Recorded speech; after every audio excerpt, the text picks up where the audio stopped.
प्रेक्षकांनो, लक्ष्मीच्या पावलांनी या मालिकेचा 1 ऑक्टोबरचा भाग तुम्ही ऐकत आहात आणि आजचा भाग त्यांनी खूप छान दाखवलाय. आता या सरोजबाई त्या कलाच्या घरच्यांना आता खूप त्रास देणार आहे. तर आता कसं काय ते पुढे बघत राहा. कला म्हणते, चांदेकर, त्या दिवशी मी मूर्ती बनवली म्हणून तुमच्या मान सन्मानाला आणि इब्रतीला धक्का लागला नाही. मी मूर्ती नसती बनवली ना तर काय झालं असतं याचा विचार कर जरा. आता अद्वैत विचार करून म्हणतो, हो ते तुझं खरं आहे, तू मूर्ती घडवलीस म्हणूनच आमची इब्रत वाचली, खरं हे मान्य करतोच आहे आम्ही. पण तरी सुद्धा आम्ही मूर्तिकारांना काही घरी आणून बसवत नाही म्हणजे आम्ही सगळ्याच मूर्तिकारांना असं बेडरूम मध्ये आणून बसवत नाही. माझंच डोकं फिरलं होतं त्या दिवशी. लाख मूर्तिकार असतील या गावामध्ये, पण नाही, माझी अक्कल तर मी गहाण ठेवली होती ना. मी तुझ्याकडे आलो परत. नाही म्हणजे तुझ्या बहिणीचं ते नंतर प्रकरण झालं आणि मला त्यामुळे तुझ्याशी लग्न करावं लागलं. अशा रीतीने तू मूर्ती बनवलीस आणि मूर्तिमंत कला खरे चांदेकरांच्या घरी ठिय्या मांडून बसल्या. आता मात्र कला चिडते आणि या दोघांचं भांडण जरा विकोपाला जायला लागतं बरं का. आता कला उठून उभी राहते आणि म्हणते, काय म्हणाला रे तू? काय म्हणाला? मी तुझ्या घरी ठिया मांडून बसले? अरे माझ्या हातात असतं ना तर आयुष्यात थोबाड पाहिलं नसतं मी तुझं. बापरे. आता या दोघांची भांडणं जोरदार रंगतात. आता मात्र अद्वैत म्हणतो, तू नव्हतीस तेव्हा किती सुखाचं आयुष्य जगत होतो मी. वा वा वा, विचार करूनच मला फार बरं वाटतंय. रोज रात्री मस्त छान झोप लागली असती मला. पण नाही, तुला यायचंच होतं ना आमच्या घरात. आता कला म्हणते, हो रे बाबा, मला सुद्धा हेच वाटतं तुझ्यासाठी. तू जर माझ्या आयुष्यात नसताना तर सुखी आणि सरळ आयुष्य जगले असते मी. माझं काम, माझं रुटीन आणि माझं कुटुंब, विषय संपला होता. आता अद्वैत म्हणतो, एवढंच जर तुला होतं तर मूर्ती घडवायला कशाला हो म्हणालीस ग? सांगायचं होतं की मला काही इंटरेस्ट नाहीये तुमच्यामध्ये, मला जमणार नाहीये. कला म्हणते, हे बघ चांदेकर, मूर्ती घडवणं हे माझ्यासाठी या भांडणांपेक्षाही महत्त्व आहे. म्हणजे ते महत्त्वाचं आहेच आणि आजोबांनी विश्वासाने मला ही जबाबदारी दिली आहे, ती मी पार पाडायची नाही, धुडकावून लावायची. हे योग्य वाटतं का तुला? चांदेकरांच्या घरची मूर्ती घडवण्याचा मान मला मिळालाय आणि तो मान मी व्यवस्थित पार पाडणारच आहे.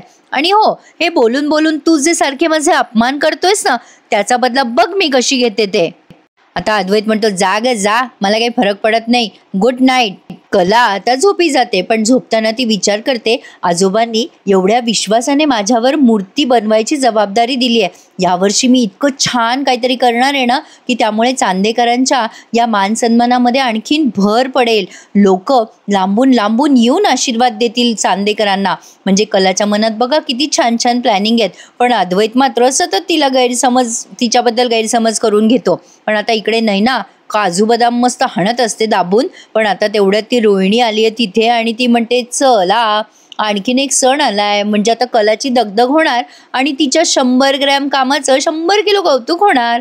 काय ना, कला किती चांगली आहे, कला किती हुशार आहे, कला किती कामसू आहे, कला सुगरण, हे सगळं ऐकावं लागणार आहे आता. बाप रे बाप, तयार राहा नैना, आपल्या सगळ्यांना तयार व्हायचंय कलाचं कौतुक ऐकायला.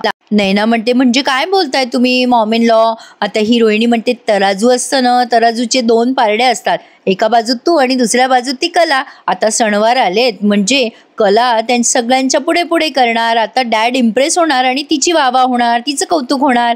या सगळ्यामुळे काय होईल, तुझ्या पारड्याचं वजन कमी होईल आणि तिचं वाढेल. म्हणजे कलाचं पारडं खाली होणार आणि तुझं पारडं वर जाणार. कलाचं पारडं वाढेल आणि तुझं 0 होणार. मग आता ही नैना म्हणते, कला असं करू शकते का? मग आता रोहिणी म्हणते, हो ना नैना, मला किती काळजी वाटते तुझी. म्हणजे तुझ्या पारड्याचं वजन तर काही मी वाढवू शकत नाही, पण कलाचं वजन तर कमी करू शकतो ना आपण. नैना म्हणते, तुम्ही कशाबद्दल बोलताय मॉम इन लॉ? मग आता ही रोहिणी म्हणते, अगं बाई, देवी आईचा उत्सव आहे की नाही, मोठा सण आहे, कला जास्ती मोठी जबाबदाऱ्या घेईल, तेव्हा तू काहीतरी कर. म्हणजे ते जर काम तिने चोख पार नाही पाडलं तर तिचं वजन वाढणारच नाही आणि तुझं वजन वाढेल, नाही का? अगं पण त्या शुभ दिवसावर कलाबद्दल काहीतरी अशुभ झालं तर त्या पारड्याचं वजन वाढणारच नाही आणि त्या कलाचं वजन कमी होईल. म्हणजे सगळ्यांना कळेल की कला पुढे पुढे करणारी किंमत शून्य मुलगी आहे. तुला फक्त एवढंच करायचंय नाही ना, काय कळलं का? तर आता नैना म्हणते, मम्मा तुम्ही खरंच ग्रेट आहात, कसं काय माझ्या लक्षात आलं नाही बरं? आता तुम्ही बघा मी कलाचं काम कसं फिसकटवून टाकते ते. आता घरातल्या सगळ्यांना असं वाटेल, अरे बापरे, हे काय केलंय या युजलेस कलाने, असं काहीतरी करून दाखवेल मी तुम्हाला. आता बघाच तुम्ही मी काय काय करते तर. आता नैना असा विचार करते आणि आता लागली ती लगेच कामाला. पण आता पुढे बघा काय घडलंय ते. कला आणि अद्वैतच्या नारळाची मजा भारी आली आज. सगळ्यात आधी तर कलाने काल रात्रीच्या अपमानाचा बदला घेतलाय अद्वैतकडनं. तो कसा ते बघा. आबा पेपर वाचत असतात, कला वरून खाली येते आणि अद्वैत आबांजवळ चहा पीत बसलेला असतो. रजनीताई आबांना चहा देतात. कला अद्वैत जवळ येते आणि म्हणते, ए चांदेकर, चल निघायचंय ना आपल्याला, तू तयार आहेस ना? आता अद्वैत म्हणतो, कुठे निघायचंय आपल्याला? आणि तू काही बोलली नाहीस मला, आणि मी तुला कधी म्हणालो मी तुझ्यासोबत येणार आहे वगैरे.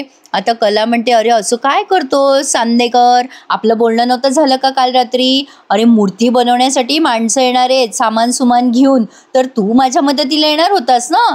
मग आता अद्वैत म्हणतो, मी तुला कधी काय म्हणालो? आता ही कला म्हणते, आजोबा तुम्हाला सांगते मी, चांदेकरने गणपती बनवताना काय मदत केली होती बाई मला, त्याच्यासारखा माणूस तर शोधून सापडणार नाहीये. म्हणजे तुम्हाला सांगते आजोबा, इतकी छान मदत करतो तो, माणुसकीने म्हणा, म्हणजे स्वतःचा मीपणा सोडून एवढी चांगली मदत दुसरं कोणी करू शकणार नाही बघा जगातलं. आता ती फार मजा उडवते याची. कला म्हणते, अहो आमचा रॉकेट, त्याला सुद्धा वाटलं की एवढा मोठा बिझनेसमॅन आहे तरी सुद्धा मातीत हात घालतोय, म्हणजे मदत काय करतोय कलाला. रॉकेट म्हणाला सुद्धा मला, हो बाई आमचे दाजी लई सोन्याचे आहेत, नुसते सोन्याचे व्यापारी नाही आहे, त्यांचं मन बी सोन्याचं आहे, म्हणजे मातीत हात घालणारा पुढे मागे बघत नाही आहेत ते. म्हणजे चांदेकर आठवतं का तुला? आता अद्वैत म्हणतो, काही पण काय बोलतेस, मला काही आठवत नाहीये, कधी बोलला रॉकेट असं? कला म्हणते, बघा आजोबा, म्हणजे चांदेकर इतका मन लावून काम करत होता ना, की इतका मग्न झाला होता तो त्या कामामध्ये. बघा बघा याची एकाग्रता बघा, त्याचं कुठे कुठे म्हणून लक्ष नव्हतं बघा. आता अद्वैत म्हणतो, हे बघ खरे मी असं काही केलेलं नाहीये. आता कला म्हणते, असं काय करतोस चांदेकर, मी किती कौतुक करते तुझं, आणि आता तर मी घरची मूर्ती बनवते ना, मग तुला तर माझी मदत करायलाच हवी. आता अद्वैत मनात विचार करायला लागलाय पण आता कला म्हणते, काय ना आजोबा, तो मला म्हणालाच आहे की तो मला मदत करणार आहे, हो की नाही चांदेकर? आता अद्वैत मनात विचार करतो, काल हिच्याशी भांडलो ना मी, म्हणून ही मुद्दाम माझ्याशी भांडतीये आबासमोर, नाही या गोष्टीचा बदला काढतीये ही बाई म्हणजे ना खरंच कहर आहे. आता लगेच अद्वैत म्हणतो, हो बरोबर आहे तुझं खरे, ॲक्च्युली तू मला कधी काही सांगितलं आणि मी ते केलं नाही, असं कधी झालंय का? नाही, कधीच होणार नाही असं. मी करतो तुला मदत, चल येतो तुझ्या बरोबर. अद्वैत आणि कला आता बाहेर आले, तर आता ते सगळं सामान तिथे आणलं गेलंय. अद्वैत सांगतो, तिकडे बाजूला ठेवा सामान, रस्त्यात नका येऊ देऊ. आता आबा आणि रजनीताई पण मागून आलेत बरं का. आता अद्वैत हळूच कलाच्या कानात म्हणतो, तू हे सगळं मुद्दाम वागलीयस आबांसमोर, माझ्या लक्षात आलंय, तुझ्या लक्षात आलंय ना खरे? आता कला म्हणते, मी तुला बदला घेणारे असं सांगितलं होतं, आठवतं ना तुला चांदेकर? मग आता अद्वैत म्हणतो, मला सगळं आठवतंय, पण तू लक्षात घे, तुला कळायला हवं. मग कला म्हणते, मी तर तुला सांगूनच करते, हे तू लक्षात घे म्हणजे झालं. आणि दोघंही जण सोबतच म्हणतात, तुझ्याशी वाद घालणं म्हणजे बाया घालवणं आहे माझा वेळ. आता या दोघांचं सोबत बोलणं ऐकून रजनीताई आणि आजोबा हसायला लागतात.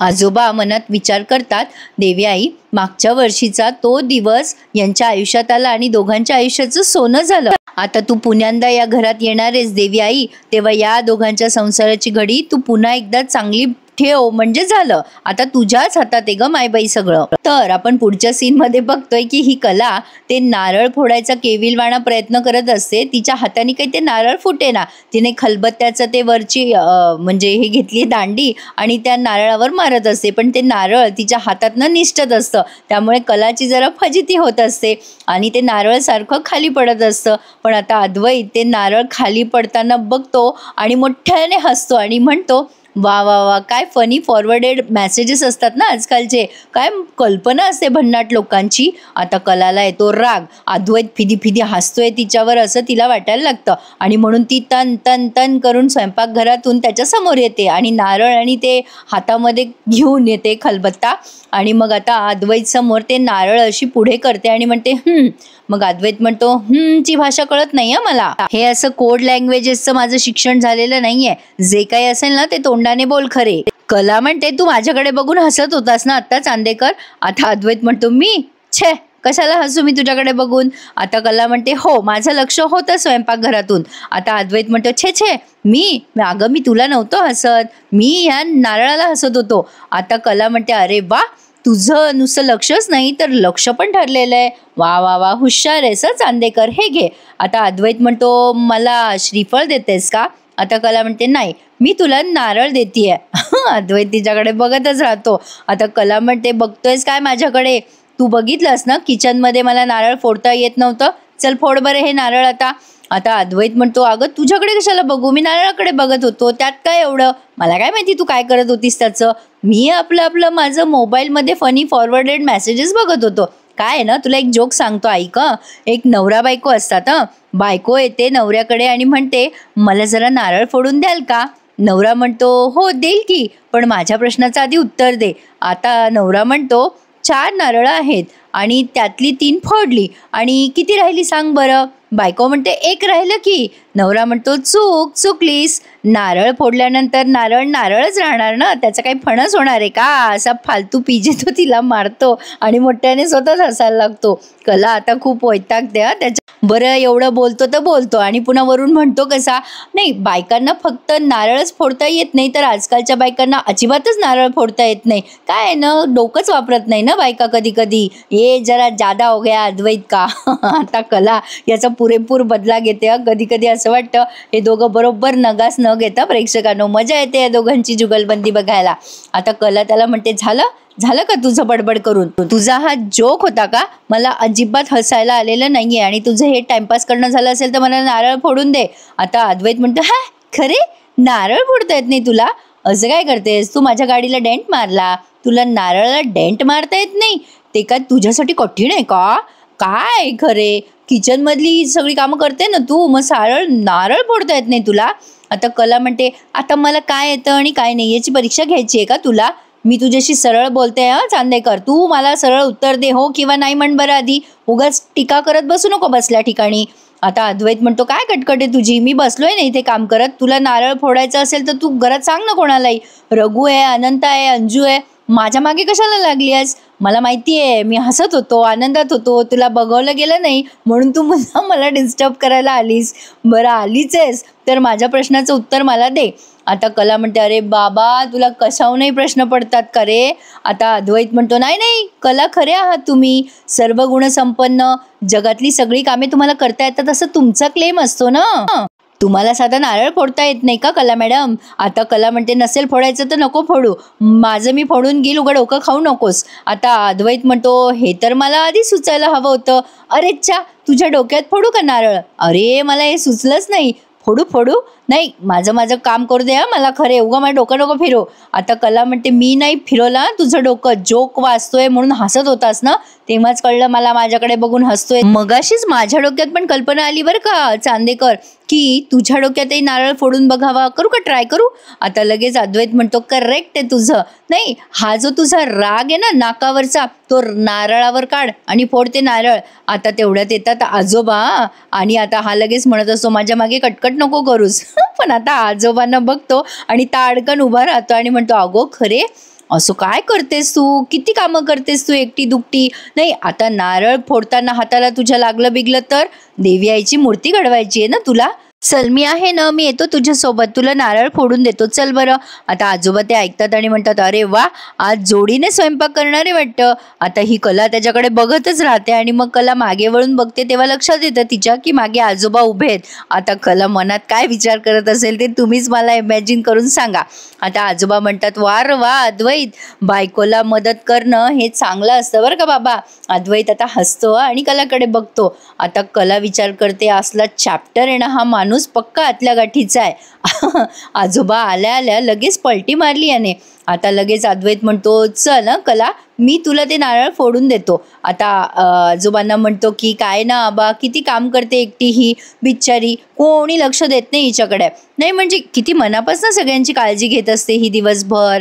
नवरा म्हणून माझी जबाबदारी आहे ना की हिची काळजी घ्यावी. आता या नैनाबाई आणि रोहिणीबाई वरून हे सगळं दृश्य बघतायत आणि आता रोहिणी तिला खाणाखुणा करत असते नैनाला, बघ सरोज तिथेच उभी आहे.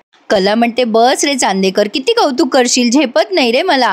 आता अद्वैत म्हणतो, तुला नारळ हवंय ना, फोडून मी फोडून देतो, खाऊन पाहिजे असेल तर खाऊन पण देतो. आता कला म्हणते अगं बाई अच्छा. आता आजोबा म्हणतात जा जा, अरे अद्वैत तिला जी मदत हवी आहे ना ती कर हं. आता आबांना लगेच अद्वैत म्हणतो हो आबा आलोच. आता अद्वैत किचनमध्ये जातो आणि ते नारळ तिला वाढवून देतो आणि त्यातनं पाणी वगैरे पण येतं आणि ते पाणी असं छान ग्लासमध्ये वगैरे काढतो तो आणि चांगला ॲटिट्यूड देत असतो नारळ फोडताना तिला. नारळ वाढवतात असं म्हणतात कधी कधी, तर काही ठिकाणी म्हणतात तसं, आम्ही दोन्हीही प्रकारे म्हणतो. तर अद्वैतने आता तिला नारळ वाढवून दिलाय आणि पुन्हा त्याच्या कामाला बसलेला आहे. आजोबा फार खुश असतात अद्वैतवर. आता बघा इकडे ही रोहिणी त्या नयनाला म्हणते ती सरोज वहिनी जरा जास्ती शांत झाली आहे बरं का नयना. अगं ही जास्ती शांत झाली तर मजा येणार नाही आपल्याला काही. आता एक काम कर ना, हे बघ मी सांगते ते कर. आता ही नयना म्हणते काय करायचंय. आता रोहिणी म्हणते तू लगेच कलाकडे जा आणि मी सांगते ते प्रश्न विचार तिला. म्हणजे आय होप नाही तिची जी काही उत्तरं असतील ना ती तुझ्या मोबाईलमध्ये रेकॉर्ड कर. आता नैना म्हणते एक्झॅक्टली मी काय विचारू तिला. मग आता रोहिणी तिला काहीतरी सांगते कानामध्ये जे आपल्याला ऐकवलेलं नाही आहे. आणि आता नैना म्हणते बरं ठीक आहे मॉम इन लॉ मी जाते तिकडे. आता ही नैना त्या गॅसच्या ओट्याजवळ जा. आता हा आपला आजच्या एपिसोडचा शेवटचा सीन आहे. तर आता नैना तिला विचारते काय ग कलू तू काहीतरी गोड करतेस का. कलू का करू असं काहीतरी शॉर्टमध्ये म्हणते ती तिला. मग आता कला म्हणते अगं हो ताई मी गोड करतेय, नारळाच्या वड्या करतेय प्रसादासाठी. आता नैनाने तो फोन रेकॉर्डला लावलाय बरं का. आता नैना तिला म्हणते वा तुला हे सगळं खूप छान सुचतं कलू. नाही म्हणजे तुला असं नाही वाटत का ग कलू, हेच बघ ना तू किती करते या घरासाठी, इतकी मेहनत घेते तू. प्रत्येक माणसासाठी तू मेहनत घेत असते पण जितकं कौतुक तुझं व्हायला हवं तितकं होत नाही ग या घरामध्ये तुझं. मग आता कला म्हणते अगं ताई असं कौतुकासाठी सगळ्या गोष्टी करायच्या नसतात, आपण आपलं काम करत राहायचं. आणि आपण जेव्हा आपलं काम करतो ना तेव्हा आपली माणसं ही आपल्या माणसांसाठीच करत असतात. म्हणजे आपण कौतुकासाठी हे सगळं करत नसतो ग नैनाताई. नैना म्हणते नाही तुझं सगळं बरोबर आहे ग कला, पण आपल्या हातून थोडं इकडे तिकडे झालं की आपल्याला लगेच उत्तरं द्यावी लागतात. तेव्हा आपली ही माणसं आपल्यासाठी का नाही उभी राहत ग नैना, सॉरी कला. मग आता ती पुढे म्हणते बघ ना तू किती करतेस तरी सरोज मॅम तुला किती प्रश्न विचारतात, वाटेल तसं बोलतात, आरोप करत असतात तुझ्यावर, तुझा अपमान करत असतात. मला तर कधी कधी वाटतं ना कला की तू हे सगळं कसं सहन करतेस ग. आता लगेच कला म्हणते तुला खरं सांगू का नैनाताई, सरोज मॅडमचं ना काही बाबतीत माझ्याबद्दल गैरसमज आहेत. त्यांचे गैरसमज दूर झाले ना की त्या वागतील माझ्याशी चांगलं. तशा त्या ताट स्वभावाच्या आहेत ना म्हणून मी त्यांच्याशी जरा जपूनच वागते.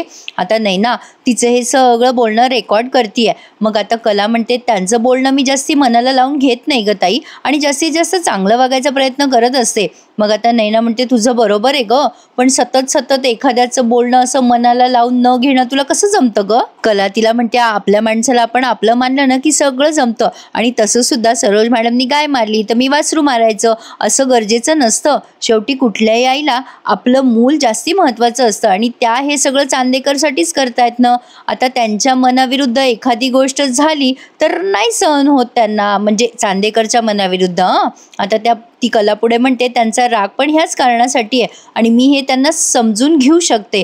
आणि त्यांना उलट उत्तर देणं किंवा प्रतिउत्तर करणं हे मला नाही जमणार. म्हणजे जमणारच नाही असं नाही, पण शेवटी त्या सरोज मॅडम आहेत ना, मी असं तसं करायला गेले तर त्यांचे आणि माझे गैरसमज वाढतील आणि मला हे सगळं नको आहे आणि हे प्रकरण चिघळायला नको आहे मला. मग आता नैना लगेच म्हणते खरंच गो कला बरोबर आहे तुझं, तू किती ग्रेट आहेस ग, इतकं चांगलं वागणं फक्त तुलाच जमतं गो बाई कला, खरंच तू खूप चांगली आहेस. बरं ठीक आहे मी आहे वरती लसूण सोलून देते तुला. आता कला म्हणते बरं ठीक आहे ताई. आता बघा नैनाने अशा पद्धतीने तिला गुंडाळलाय आणि हा भाग त्यांनी इथेच पूर्ण केला. आता पुढच्या भागामध्ये आपण बघणार आहोत की या सरोज पुढे त्या रोहिणीने रेकॉर्डिंग ठेवली आहे कलाची आणि ती चुकीच्या पद्धतीने त्यांनी रेकॉर्ड केली आहे. म्हणजे कदाचित काही शब्द तोडून फोडून काहीतरी वेगळंच रेकॉर्ड करून दाखवलेलं आहे. त्यामुळे सरोज भडकली आहे आणि तिने काही गुंड पाठवलेत कलाच्या माहेरी आणि ते गुंड कलाच्या घरी जाऊन तोडफोड करत असतात.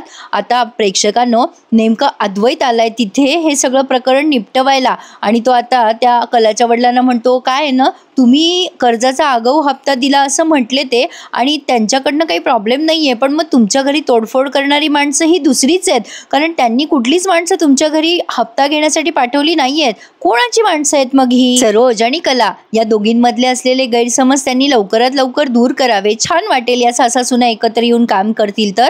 बघूयात आता अद्वैत या प्रकरणाचा कसा छडा लावतोय ते. आजचा भाग छान होता ना प्रेक्षकांनो? नक्की लाईक, कमेंट आणि सबस्क्राईब करायला विसरू नका. लक्ष्मीच्या पावलांनी या मालिकेचे खरे-खुरे रिव्ह्यूज ऐका रोज आपल्या चॅनलवरती. आजचा रिव्ह्यू आवडल्यास लाईक, शेअर आणि सबस्क्राईब नक्की करा. धन्यवाद.